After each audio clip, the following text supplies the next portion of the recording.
Save किया था ना? मैं सिर्फ इसलिए गया था क्योंकि उसने मुझे कॉल किया, that's it. But listen तो.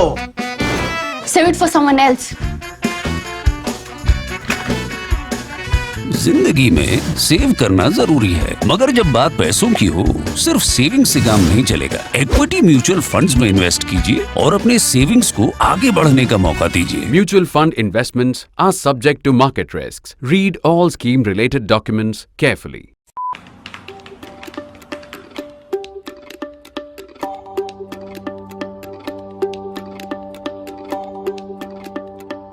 Right at the outset, a dollop of gratitude is owed to our recently retired Chief of Army Staff, General Manoj Mukund Naravane, for kicking off a debate on what India can and should learn from the war in Ukraine. In his lead article in the Times of India, he's been wise, candid, and realistic. What's more important is he's given the entire strategic community more than one thing to debate over. That's what makes an ideal opinion piece. Especially as in this case, it comes from an eminent person who isn't just a topmost domain specialist, but also as contemporary as it gets. I am sobered by the near imprudence in a mere civilian like me joining the argument with him. But you know what? At least this argumentative Indian is a few years senior to General Naravane. Of course, we are only talking about age or years. General Naravane lists 4 essential takeaways. 1. Battlefields have been changing and evolving through history. If you begin with World War I, the tank was invented to break the deadlock of trench warfare. Before that, the machine gun had been invented to neutralize the horse cavalry, sending troops into trenches, and then the tanks came to either get them out of trenches and make them run for their lives, or to just roll over them. Next, the 20th century then saw a seesawing contest between the tank and the anti-tank systems. Ukraine saw it reaching another level altogether. Drones of some kind or the other first appeared in the late 1990s or maybe in the early part of the 21st century, and it did not take very long for military scientists, technologists, and industry and military leaders also to modify them into instruments of war. Of course, Ukraine has now taught us how deadly these can be. And finally, the fourth, the latest in modern warfare, particularly as seen in Ukraine, raises larger questions on the future of large armored formations, big battleships, and manned fighter or strike aircraft, or big capital assets in warfare. We can examine each in somewhat greater detail, particularly as General Naravane has also argued that technological change usually comes first and the military leaderships then follow and respond to it in the course of time. But we ask a question, has it always happened that way? The answer is not always. The history of World War I is replete with painful stories of generals, especially British, still hurling horse cavalry into machine gun barrages.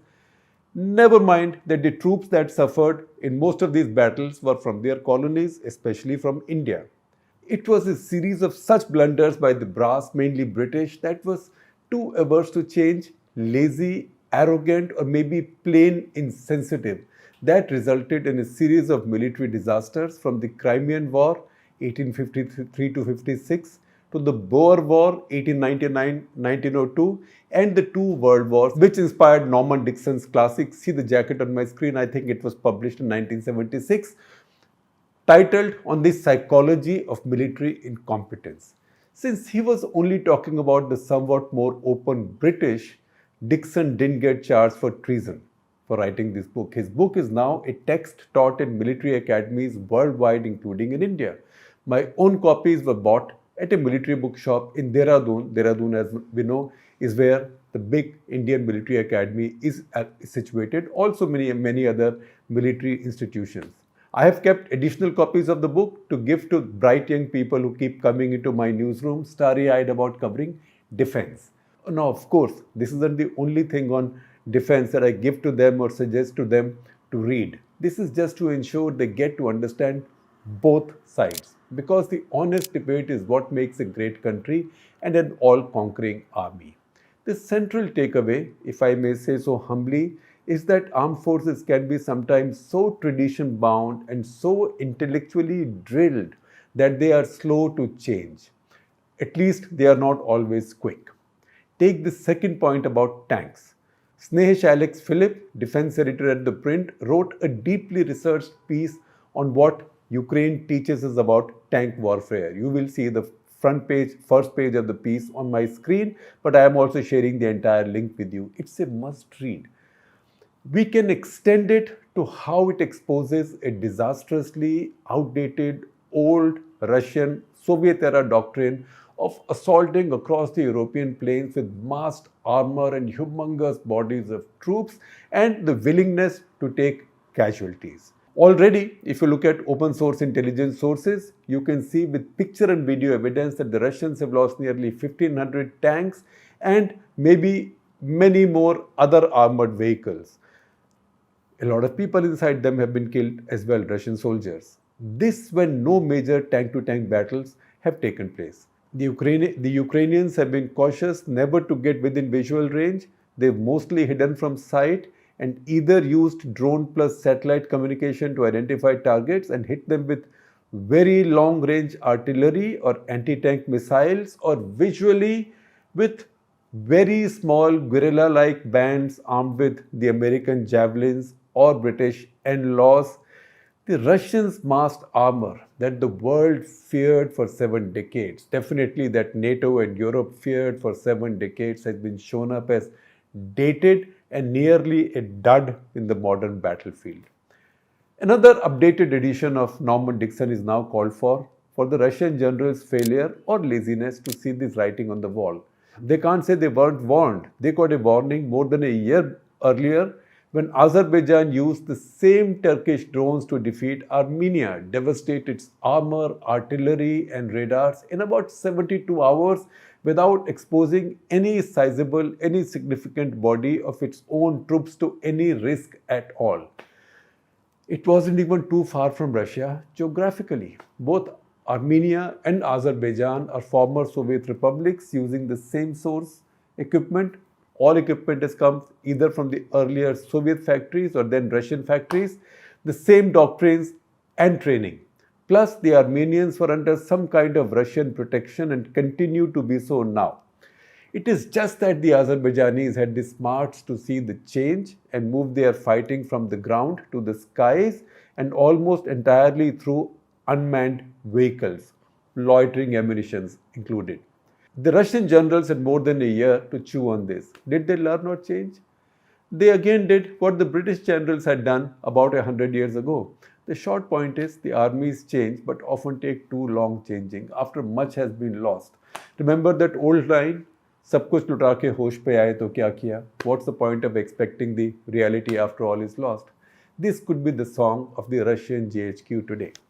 The fourth point now. It was more than 40 years ago that the vulnerability of the big warship to the nifty new low-cost missiles was demonstrated in the Falklands War. The missiles have gotten niftier since, as the sinking of the Moskva, the Russian flagship in the Black Sea, tells us, and now the marine drone attacks on Sevastopol, which must be the Russian Navy's most protected naval base. Ships, capital assets of any kind, are all going to be very vulnerable and far from cost effective, if not liabilities, unless you have the wherewithal to secure large bodies of water and land to protect these from missiles. The same applies to manned aircraft. If in doubt, ask the Russians why their mighty Russian Air Force isn't even daring to venture into Ukrainian airspace anymore. Because your electronics are not strong enough to fend off the missiles, nor do you have enough standoff weapons to deliver them from a safe distance. Again, for more detail on this, read another part in the series being written by Snehesh Alex Philip. You will see the first page on my screen. You can get the full link with the description. His third piece on the experience with missiles on both sides will be published early next week. The lessons in the seas and in the air, however, are the same as on land. The Russians, with all their vaunted academies and warlike history, had failed to embrace change. In conclusion, General Naravane makes his central point that no matter what tactics, doctrine, weapon system is used, the ultimately objective of any war is to control territory, land. And I quote, if war is a means to achieve political ends, then that translates to territory. To illustrate his point, he brings back to us the Chinese helplessness and frustration in not being able to stop Nancy Pelosi from visiting Taiwan, the US House Speaker. If only the Chinese controlled the land, this would not have been possible. We, however, dare to make three short points.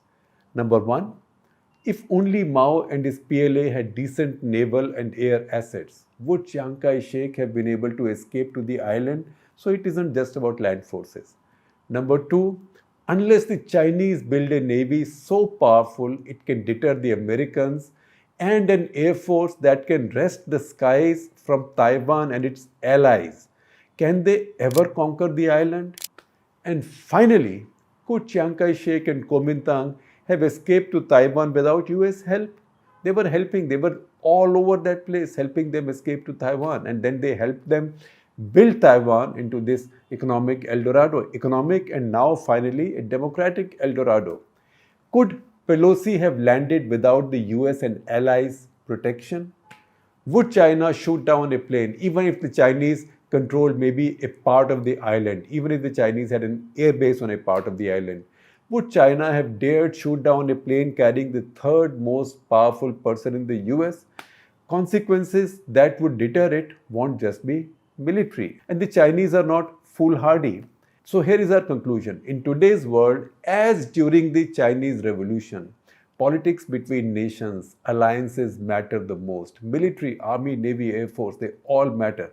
Military is an instrument of asserting political will, which may or may not always be about land. With that, we humbly rest our case. And since we are talking strategic issues today, let me also introduce to you a book that's just arrived on my desk.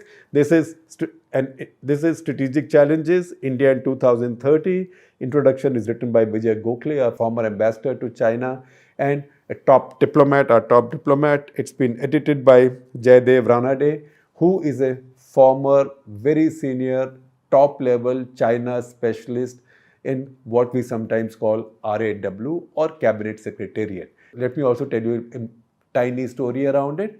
I met Jaydev Ranade the first time in 1986 when I had taken a sabbatical year off from India Today, and I had gone to spend several weeks with the Asian Wall Street Journal on their desk and on their reporting team. He was then in our mission in Hong Kong. And later, 1990, when I went to Beijing to cover the Asian Games, he was then the station head in Beijing. So we go back more than 3 decades. And Vijay Gokhale is even more fascinating because in 1989, when I went to Beijing to cover the Tiananmen Square crisis for India Today magazine, he was then in the political section of the Indian Embassy. And you could obviously see that the Indian Embassy had a brilliant team. The political team then was headed by Shiv Shankar Menon, who later became our national security advisor. So 3 members of that team became our foreign secretaries.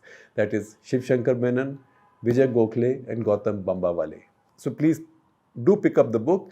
If you are interested in strategic affairs, remember these are far too important to be left only to the generals or to diplomats or to even us journalists.